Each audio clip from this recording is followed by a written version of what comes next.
निखिल, क्या तुम सुबह सुबह फोन में रील और शॉर्ट्स देखते रहते हो? कितनी देर से बोल रही हो दूध ऑर्डर कर दो। हाँ चाय बना लो, मैं बस उठ ही रहा हूँ। चाय बना लो? अरे निखिल, पहले दूध तो ऑर्डर करके मंगवाओ, तभी तो चाय बनेगी। कहाँ दिमाग रहता है तुम्हारा? तुम देख क्या रहे हो फोन में? दिखाओ मुझे। कुछ नहीं, वो मेरठ वाली न्यूज की वीडियो देख रहा था। बस पूरे फोन में यही न्यूज घूम रही है और तुम भी हो कि यही देखी जा रहे हो। मत देखो, दिमाग खराब होता है, तरह तरह के बुरे बुरे ख्याल आते हैं मन में।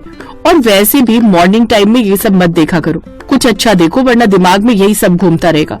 अब छोड़ो ये सब और दूध ऑर्डर कर दो प्लीज। हाँ, साथ में रस का पैकेट और बिस्किट भी कर देना। और मेरे फेवरेट पता है ना कौन से हैं? यस डार्लिंग, मुझे पता है तुम्हारे फेवरेट कौन से हैं, क्रीम वाले बिस्किट। मेरे प्यारे पतिदेव, तुम मेरी हर पसंद और नापसंद का ख्याल रखते हो। अब जल्दी से ऑर्डर करो, वरना मैं फिर से गुस्सा हो जाऊंगी और तुम्हें ड्रम में डाल दूंगी। क्या? वर्षा जोर जोर से हंसते हुए किचन में चली गई।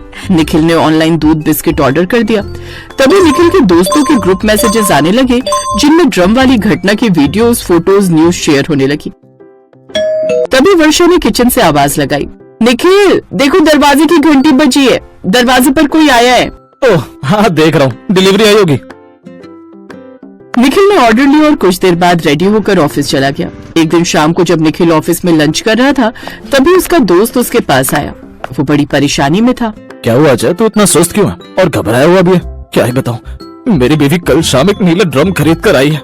बोल रही है टंकी का पानी चला जाता है, इसीलिए पानी भर के रखा करेगी। गर्मी आ रही है तो पानी की ज्यादा जरूरत होती है। अब तभी से मुझे अजीब अजीब से ख्याल आ रहे हैं, और ऊपर से वो न्यूज देखी नीले ड्रम वाली, तो मुझे तो समझ ही नहीं आ रहा कि अभी सुनीता को ड्रम खरीदने की क्या जरूरत थी जब ये वाली न्यूज चल रही थी। पागल है क्या? खरीद लिया होगा।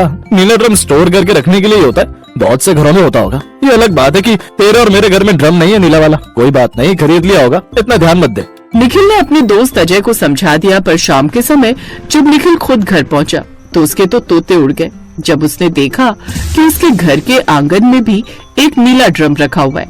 निखिल के हाथ पैर फूलने लगे। तभी वर्षा कमरे से बाहर आई। ये देखो निखिल, मैंने नीला ड्रम खरीदा है, सोच रही हूँ इसमें सारा कबाड़ भर कर रखा करूंगी।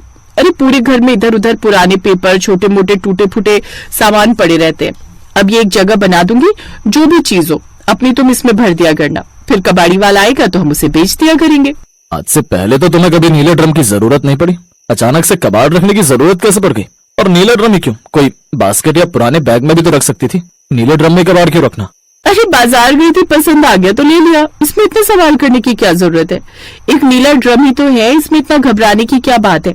मुझे समझ नहीं आता नीले रंग के ड्रम को इतना डरावना क्यों बना दिया है। मुझे लगता है न्यूज देख देख कर तुम सबका दिमाग खराब हो गया। मैं तो इसी में सामान रखूंगी, रोक कर दिखाओ। वर्षा गुस्से में रसोई में चली गई। पता नहीं, एक तो घर के लिए चीज खरीदो, घर की साफ सफाई का ध्यान रखो, और ऊपर से बातें सुनो कि ऐसा क्यों किया, वैसा क्यों किया। कोई प्रशंसा नहीं, बस ऑफिस से आए और सुना दिया।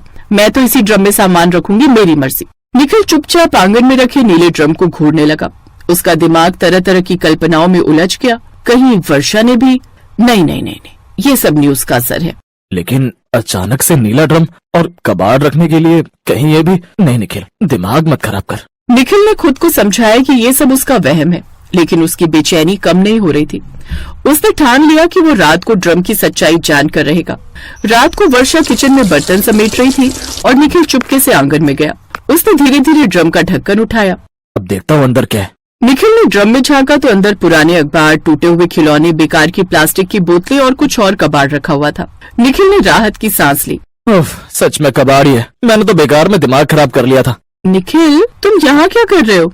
अरे मैं तो बस देख रहा था कि तुमने क्या रखा है ड्रम में। निखिल की बात सुनकर वर्षा हंसते हुए उसके पास आई और बोली, तुम्हें तो सच में नीले ड्रम का फोबिया हो गया है। मैं कब से कह रही थी कि न्यूज मत देखा करो, अब देखो ना, अपने ही घर में डर रहे हो। क्या तुम्हें मुझ पर इतना ही विश्वास है? हाँ यार, तुम सही कह रही हो, मैं बेकार में पैनिक कर रहा था। वैसे ड्रम में तुम्हें डालने का प्लान अभी कैंसिल कर दिया, लेकिन अगली बार दूध ऑर्डर करना भूल गए तो सोच लेना। हाँ, वैसे I love you too Varsha, and sorry. मैं भी पता नहीं ये फोन में न्यूज देख देख कर तुम्हारे बारे में कितना गलत सोच रहा था, अपने रिश्ते को खराब कर रहा था। निखिल और वर्षा एक दूसरे के गले लग जाते हैं। निखिल ने ठान लिया कि वो न्यूज और बेकार की अफवाहों से दूर रहेगा। उसने दोस्त को भी समझाया कि बिना मतलब डरने की जरूरत नहीं है। यार तो सही बोल रहा है, हम लोगों को न्यूज देखकर इतना डरने की जरूरत नहीं है। हम जो भी न्यूज देखते हैं उसे देखकर अजीब अजीब ख्याल खुद ही मन में ले आते हैं, जो हमारे आपसी रिश्तों को खराब कर रहे हैं। शादी पवित्र रिश्ता है। पहले जमाने में ये सब बातें नहीं होती थी। आजकल हम तरह तरह की खबरों को सुनकर अपने बारे में भी वैसा सोचने लगते हैं, लेकिन दुनिया में कभी गलत नहीं सोचेंगे। तो हमें सामने वाले के बारे में भी सोचना चाहिए कि हर कोई मुस्कान और साहिल की तरह दरिंदा नहीं होता, जो सौरभ जैसे एक बेकसूर और इतना प्यार करने वाले लड़के को पल भर में मार दे। ऐसा काम जो लोग करते हैं शायद उनका दिल ही नहीं होता। कभी वर्षा और स्नेहा जाते हैं। उन दोनों ने कैफेटेरिया में निखिल और अजय की बातें सुन ली थी। भैया, आपने बिल्कुल सही कहा। हम दोनों इसीलिए यहाँ आए हैं क्योंकि हम जानते थे कि आप दोनों अभी भी इसी बात को लेकर परेशान होंगे। पर आप दोनों की बातें बिल्कुल सही हैं।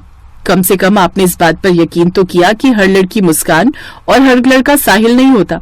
रिश्तों में विश्वास जरूरी है। पति पत्नी का रिश्ता प्यार और विश्वास की नींव पर टिका होता है। अजय, अब आप भी मन से सारे बुरे ख्याल निकाल दीजिए। निखिल, क्यों ना हम सब घूमने के लिए हिमाचल चले? हिमाचल?